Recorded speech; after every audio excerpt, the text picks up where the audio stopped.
nyaataa guutaa iyya miidhamtootaa hir'isuu danda'ee jira. የተጎጂዎችን ጩኸት መቀነስ የተቻለ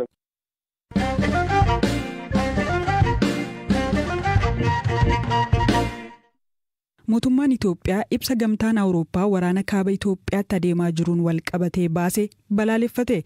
Embaasiin Itoophiyaa teessoo gamtichaa Beeljamitti argamu ibsa dubbii himaan muummee External Action Service fulbaana 14 baaseen gadduu ibse. Ibsichi waraana marsaa sadeessoo banuu dabalate haleellaa sarbamaa fi yakka TPLF raawwatu beekaa irra darbee jedha mootummaan Itoophiyaa. Itti dabaluunis mootummaan Itoophiyaa labsii dhukaasa dhaabuu qeenxee labsee yaaliiwwan nagaa buusuu hedduu godhus gamtichi ibsa isaa keessatti haala dogoggorsaa ta'een waamicha nagaa TPLF leellisee jechuun komateera. Embaasichi deebii damee gamticha kanaaf ergeen adda baasanii qeequu kana nan balaaleffadhaa jedhe. Mootummaan Itoophiyaa rakkoo kana karaa nagaa furuuf ejjennoo qabate akka hin jijjiirres ibseera.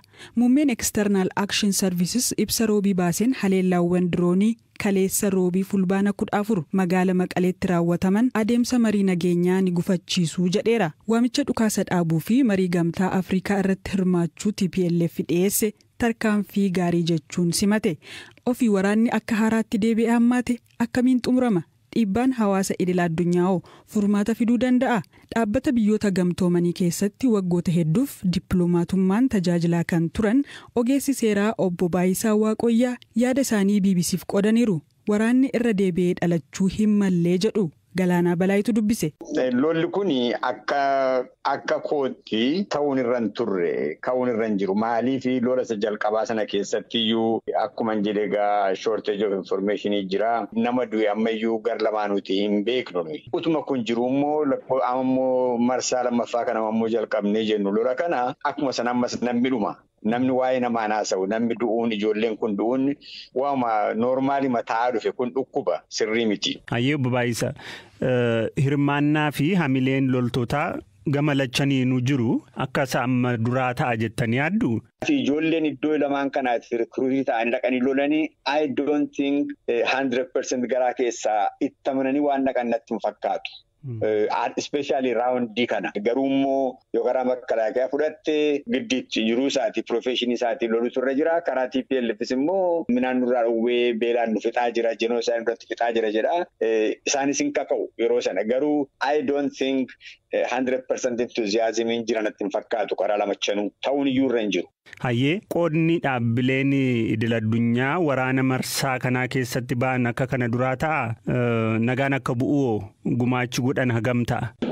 Dhaabbileen idil addunyaa seenaa keessatti kan inni itti milkaa'ee dhaqee waldhabina sabaaf saba gidduu jiru mootummaa gidduu jiru mootummaaf saba gidduu jiru iddoon itti milkaa'ee biyya lafaa keessa qubaanuun lakkoofta hin jiru jechuu dandeessa. Lolli keenya lola maatii tokko keessaati. Lola maatii tokko keessatti ka'ee maatii hundi sun maatii guddaan kun wal ga'ee soolvii gochuu tura jira. Ollaatti baafnaan soluushinii hin fidu.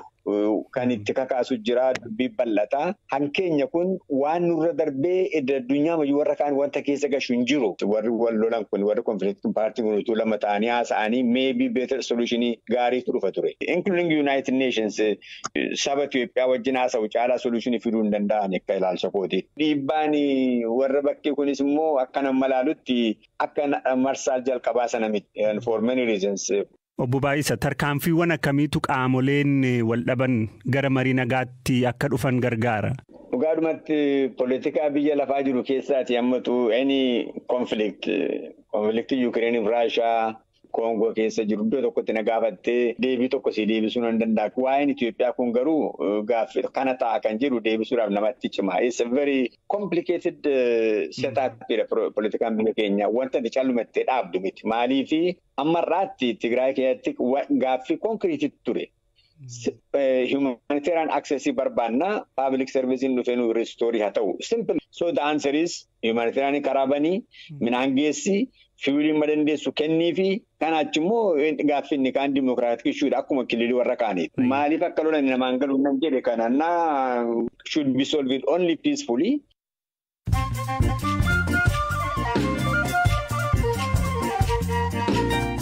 Odeessaalee gaggabaaboon isinitti hima. Ameerikaatti shamarreen nama ishee gudeedee waraantee ajjeeste tokko irratti hidhaa waggaa 5 murteessuu manni murtii bulchiinsa Aayowaa beeksise. Shamarreen Piiper Leewis jedhamtu nama ganna 17 yoo taatu maatii nama ajjeefameef adabbii maallaqa $150 akka kaffaltus murtaa'eera. Afrikaa kibbaatti abbaan doqdoqqee dogoggoraan boba'aa liitiroo 52f $6,800 na kaffalchiisan jedhe. Gatiin boba'aa qaala'ullee qarshiin kun garuu nanaasiseera jedhe. Boodarras $68 qofa kaffaluun qarshii isaa deeffateera. Tapha teenisiin yeroo 20 shaampiyoonaa addunyaa kan ta'e Roojar Federer dhuma baatii kanarratti sooroma akka bahu dubbate. Namni ganna 41 lammiin Swiss waggoota 24 keessatti dorgommiiwwan 1,500 irratti hirmaadheera. Kana booda morkii irratti hirmaachuu akka hin qabne qaamni koo natti himeera jedhe. Dubartiin Niwuzilaanditti ijoollee ishee 2 ajjeesuun himatamtee fi reeffi ijoollee waggaa 7-10 shaanxaa keessatti argame Kooriyaatti poolisiin to'annoo jala oolte. Reeffi ijoollee nama shaanxaa gatame biteen argaman waggaa muraasaaf keessa turuutis amanama. Odeessaaleen gaggabaaboo kanuma.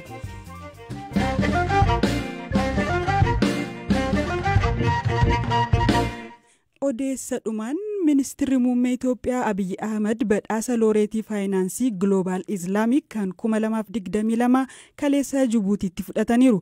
Badhaasni kun hojii Ministeerri muummee Abiy haaromsa damee faayinaansii keessatti fidaniif akka kenname waajjirri Ministeera muummee fuula Tiwiitarii isaarratti maxxanse. Baankiin Islaamaa Itoophiyaa keessatti akka banamuuf hojii hojjetaniif badhaasichi kennameefi. Ministeerri muummee Abiy Ahmed jijjiirama fidan maali? Hawaasa musliimaa akkamiin fayyade? Badhaasni kun hoo maal himaa jechuun baankii Hijraatti hoogganaa boordii fi yuunivarsiitii Finfinneetti barsiisaa kan ta'an Mukammil Badruu dubbisneerra. Waggaa 10 dura uummanni kun gaafachaa ture baankiin Islaamic baankiin gara hojiitti akka seenu. Garummoo yeroo sanitti sodaan ture. Yoo baankoliin kun gara hojiitti seenan baankolii koomershaalii kan ta'an irraa maamiloota baay'ee fudhatan diipoozitii baay'eetu gara kanatti dhufaa isa jedhu sodaan waan jiru tureef mootummaan yeroo sanii heeyyamuu hin barbaanne. Even uummanni qarshiilee walitti sassaabee waan barbaadamu hunda guutatee eeggachaa ture. Garuu immoo mootummaan heeyyamuu dide.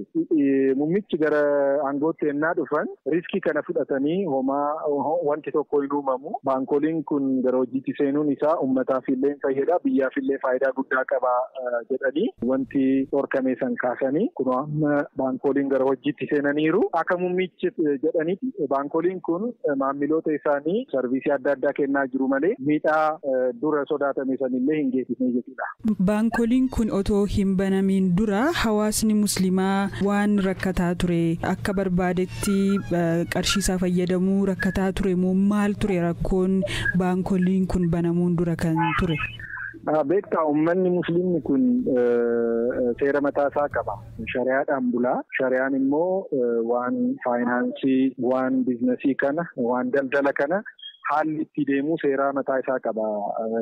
Shari'aadhaan bulaa jechuudha. Mu'amalaat jedhama.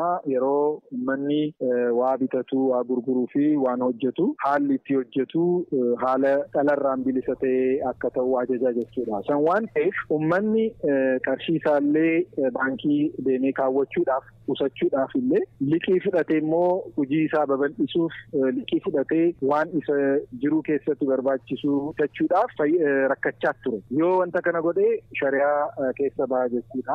Amantaa isaa hin gadhiisa jechuudha. Yoo wanta kana dhiisee immoo gara duubatti hafaa jechuudha. Waan ta'eef rakkoo hamaa keessa ture. Qusachuullee hin dandeessu, qarshii fudhattee illee hojii kee babal'isuu, hiyyummaa cabsuullee hin dandeessu jechuudha. Hiyyummaa keessa ba'uullee hin dandeessu. Waan ta'eef waanuma argatee san manatti kaawwata. Waanuma argatee xiqqoo saniin daldalaa ture.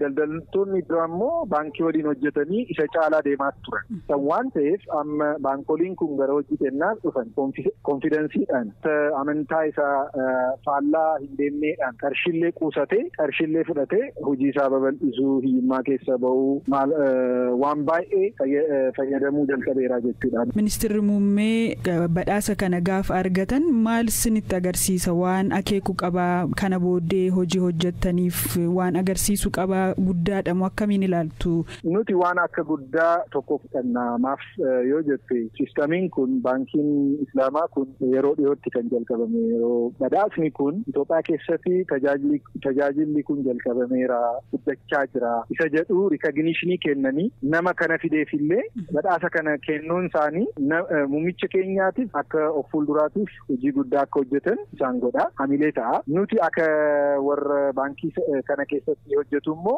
baankiin kun sarvisiin kun beekamaa jira addunyaa kana irratti illee beekamaa jira isa jedhu nu keessa seenaa jira saniif badhaasa kana akka guddaatti fudhanna. Dhaggeeffattoota keenya kan har'aaf jennee goolabnee odeessa dabalataa argachuuf marsariitii keenya mil'achuu ni dandeessu. Saganticha Galaanaa Balaayii qopheesse kan dhiyeessamuuf Raawul Balaayiidha. Boor sagantaa wal fakkaataan hanga walitti dachaanutti nagaan bula.